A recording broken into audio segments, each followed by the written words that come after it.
Do you see this company going public at some point? I do, yeah. I mean, I think that's not out of the question in a couple of years. Jessica Alba is already widely known as an A-list actress. Now she's striving to make the A-list of business startups with the company she started 3 years ago, The Honest Company, which sells non-toxic home cleaning, baby, and skincare products. She talked with me about her acting projects, why she started her company, and her goals as a mom and as a businesswoman. Excited about your new movie, the sequel to Sin City, coming out here. And I understand that you work with a professional choreographer for 5 hours a day. I did. Tell me about that process. It wasn't easy. I'm not a dancer. But they said you did some freestyle stuff.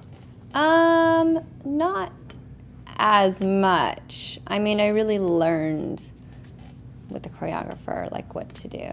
She's a really wonderful dancer. So she was like a ballerina, and then she was a cheerleader, and now she's a dancer and stuff. So she was really great, Jennifer Johnson. And how is this different than the first one, would you say? Well, my character was very innocent and sweet. Nancy Callahan. Nancy, yeah, and a bit sort of like a deer caught in the headlights. She was much more of a victim in a weird way, and in this one she's sad and an alcoholic and damaged and angry, and she's a bit of a hot mess. And then at the end she sort of flips it and becomes a warrior. Okay, so this even sets us up for a possibility of a third one, because you have a lot of people interested in it. I don't know about that. We'll see. Let's see if people will go see everyone go see the second one. Okay, so, you know, in your career, you've had films that have grossed total box office revenues of $1 billion almost. What's the best business-related decision that you think that you've made as an actor? I have no idea. Gosh. I made a pretty, in the beginning of my career, I made a pretty concerted effort to be as diverse as possible and to not be stereotyped. And also I went after global kind of tentpole franchises. Even if they didn't always, you know, turn into that. That's sort of what I went after. Yeah, I mean, did comedies, I did, you know, action, dramas, you know, did a bunch of different types of stuff. So. And what kinds of stereotypes did you avoid that really set you up for your success? All of them. I don't know if I really. It's like the second they were like, oh, she's the action girl, then I would go and do like Honey, like a dance movie for like young girls. Right. Or, oh, now she's doing, you know, that, then I went and did a horror movie, and then I went and did a comedy. And I think just keeping it diverse and being able to really leverage the global marketing platforms that those studios put behind the films, and going and visiting the countries and staying relevant in those territories. You've grown your company to 200 employees now. What is it that motivated you to start the company? What motivated me really was the reality around untested toxic chemicals that are in everyday products that are in and around my home and everybody's homes that affect our health.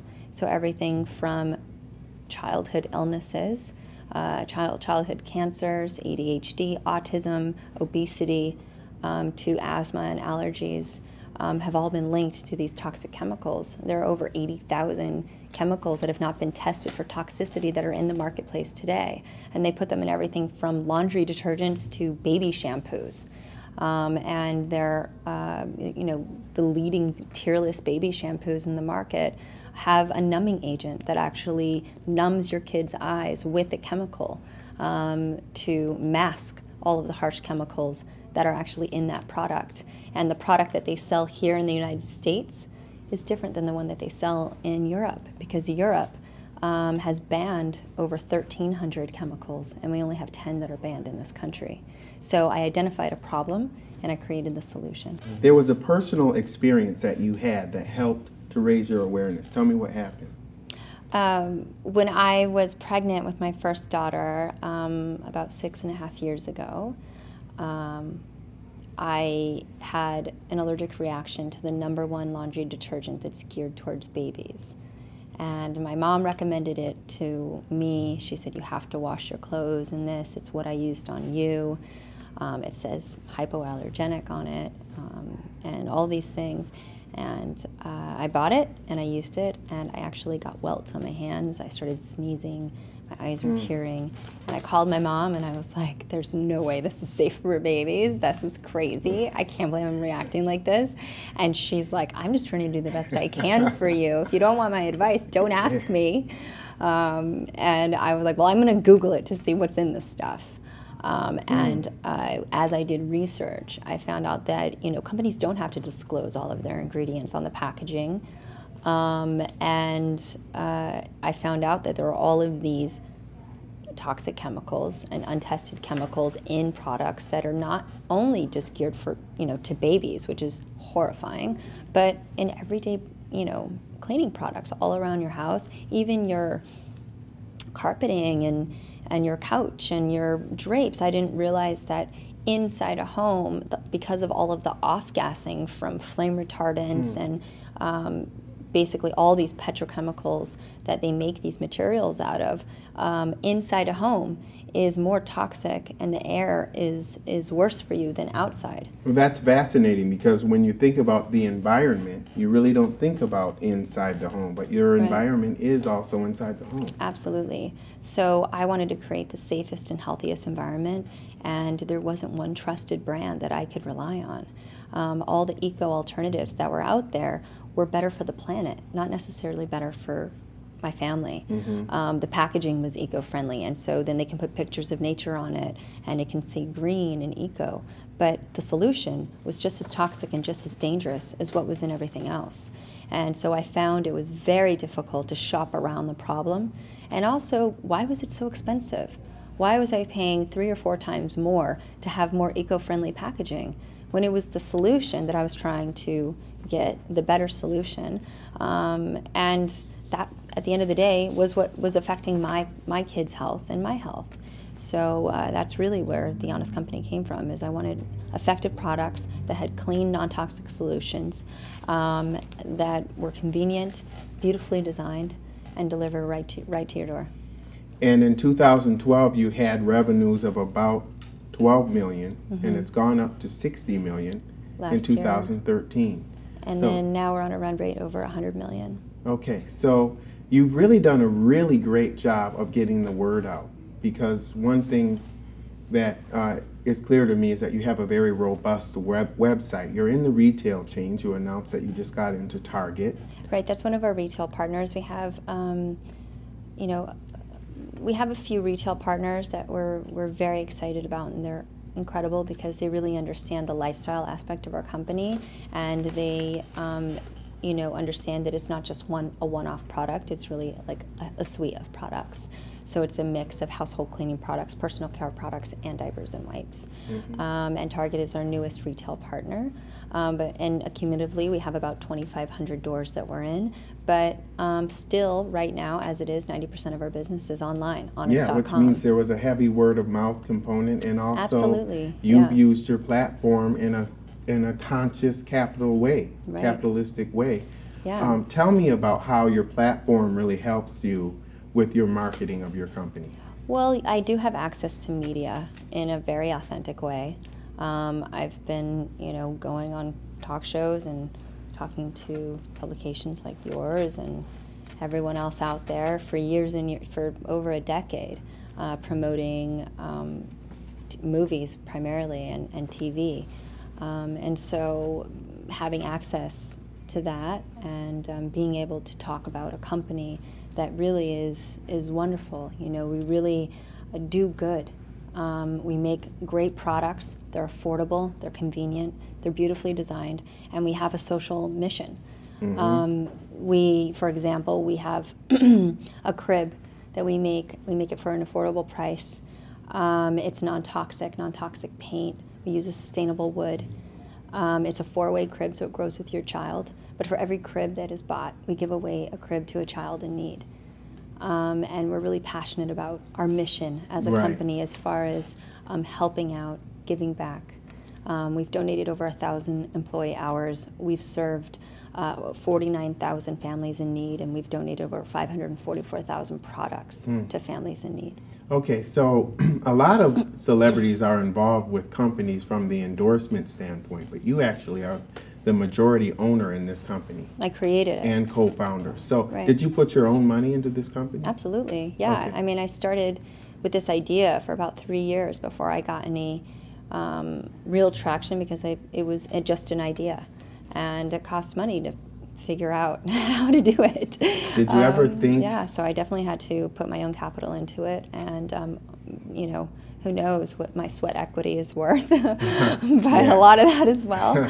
And then, you know, I found my partners about 2.5 years ago. I looked around in the marketplace, and I looked at the opportunity as a business person, and I really got real with my strengths and my weaknesses. And I know I'm not a product environmental science person, so I You're not? no. I brought on Christopher Gavigan to oversee Yeah. that. I'm not, you know, an executor when it comes to like general management of a company. So we have Sean Kane, which is Right. another founder, to do that. And the business model, I've never written a business model in my life. So Brian Lee is really like the godfather of this e-commerce subscription-based model, and he really Right. was like one of the pioneers in this space. And he created a company called LegalZoom.com and another one called ShoeDazzle.com, and this is his third one. So you know, I know what I can do, and I know what they can do, and together we make, you know, really the perfect match to launch The Honest Company. Well, you really did. I mean, you've raised more than $50 million in financing since you started. At the end of last year, your company raised $25 million alone.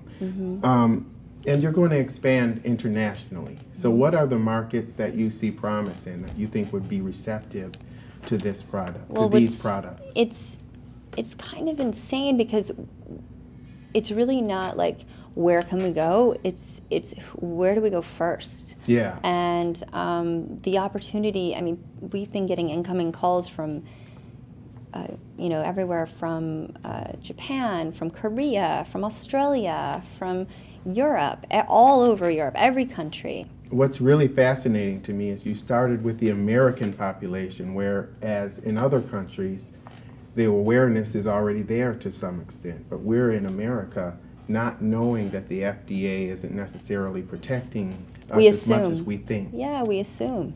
And the realities around the toxic chemicals and TSCA, I mean, it's really, it's a piece of legislation that hasn't been reformed since the 70s. It's outdated. And, you know, until it gets reformed, I guess people are just going to vote with their wallet. And they're, you know, lucky for us, they're voting for The Honest Company. We are the answer to their problems. Would it have been easier to maybe start in another country? I don't think so. I mean, I think the thing about the United States is innovation is welcomed, Yeah. and entrepreneurship is possible. Not every country allows you, especially a woman, to start something from the ground up and to start something in such an innovative space. Yeah, it's And a very so we're inspirational. very fortunate. It's inspirational. Your demo is like 25 to 30 or 35? 35. Female. They're looking at you and being very inspired by the fact that you've done this. Well, I'm like them. I have a 2-year-old and a 5-year-old. I'm affected by all the changes that we make in the company. I'm affected by all of the products that we produce. And, you know, if it doesn't work, we're not going to make it. And I think just coming at it with really just day-to-day real-life experience as a mom, other parents know that, and they feel that, and they feel the authenticity behind it. People like to put celebrities in boxes. I cover a lot of celebrities in business who are very business savvy that don't get the credit that they deserve. Have you ever been typecast for people thinking that, well, wow, she's an actress. Why is she in the business world? I I don't really concern myself with people like that. Okay. Well, I mean, I asked that because people are your customers. So. Yeah, I mean, I don't know. I mean, I don't know why they wouldn't want a highly effective, beautifully designed, affordable product. Who doesn't want that? That like gives back. Any people? I don't know how you can like. I guess be I a asked naysayer. that because people are not always open to even learning about it because sometimes they dismiss it. But maybe that hasn't been an issue for you. Luckily, it hasn't. Mm-hmm. Yeah, and I think I'm really a mom. It's not like I'm just putting my face on something. Right. And I had an allergic reaction to a baby laundry detergent, and that's what inspired the company. Mm-hmm. And I think anyone who wants to create a safe and healthy home for their family, they can identify with that desire. Do you see this company going public at some point? I do, yeah. I mean, I think that's not out of the question in a couple of years. We'll see. We could possibly get acquired by somebody. I'm not sure. I'm not sure what that would mean. I think we're young now, today, but you know, we'll see. What do you see for the company for 5 years from now? Where would you like to be? I mean, I certainly would like to be the #1 family brand that everyone trusts and relies on. I have a Facebook question from Alicia Aparicio. Okay. She says, I love that you use your celebrity status to promote clean living. How hard is it to live this way with children? My kids, aged 3 and 5, are always asking for junk food when we go places, even to the store. I feel like I'm constantly saying no. Any advice? Say no. You're the boss. I think balance is key. I think, you know, if you want to make healthier choices for your kids, you kind of have to live that way. We don't have a lot of packaged processed food in the house, so they don't even have that as an option. And I really like to get my kids involved in cooking with me so they understand, you know, that something starts like this and it turns into that, and they take pride in it. And one of the healthy tricks that I did early on was I made whole grain muffins, like breakfast muffins, but then I put frosting on top of it, so they thought it was cupcakes. They say that when you're not on the lecture circuit or doing a movie that you're actually in the office. Yeah, I'm mostly in the office. I don't do this a lot. Not every day do I get to go to the UN and speak on social innovation. What is it like? Like, what is it? My office is amazing. You should come. A day-to-day experience like? You know, because I'm pretty hands-on, so I'm hands-on with our social goodness platform. I'm hands-on with product development. I'm hands-on with design, even UI UX with what's going on. You know, our platform is online, built for a computer, but we're moving onto a more mobile friendly platform, and so I'll have input on that. So really every aspect of the company I have input on, and I train even customer service. They really are the heart of a company, and I hung pictures all around the office, and I designed it. I really wanted to create an environment that people feel happy to be there every day and to be in and inspired. So I mean, what don't I do is really the question. How did you learn the business side of it? I sort of just, I learn things quickly. I pivot. I'm not afraid to ask questions. I'm open. And I hustle. I just figured it out. I've learned more in my life from just doing than sitting back and watching. Okay, so in terms of the movie world now, what other things do you have coming up? I have some movies, different movies coming up, some independents. I have a horror movie coming out next year, and Sin City, obviously. So a couple of things. It's pretty fun. And the fact that you are such a serial entrepreneur, do you see yourself getting more involved in the business side of movies one day? Movies are such a bad business to be in. I mean, it's such a crapshoot. You could put so much time and money behind something, and it all weighs on an opening weekend. And on that opening weekend, there could be a storm where half of the country is under snow, and there goes half your box office. Have you ever had that kind of Yes, experience? absolutely. Everybody has. So it's like, it's such a intense, How does it fickle feel business. on opening day of a movie? You just hope that someone goes and sees it. Oh dear, here we go. Well, I think with Sin City, you're going to have plenty of people watching. I hope so. It was really fun to do, and I really love Frank and Robert, and to see them together again after all these years.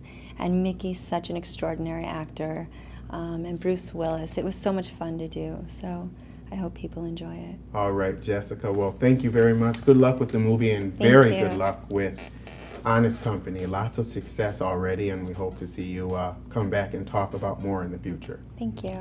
Thanks a lot.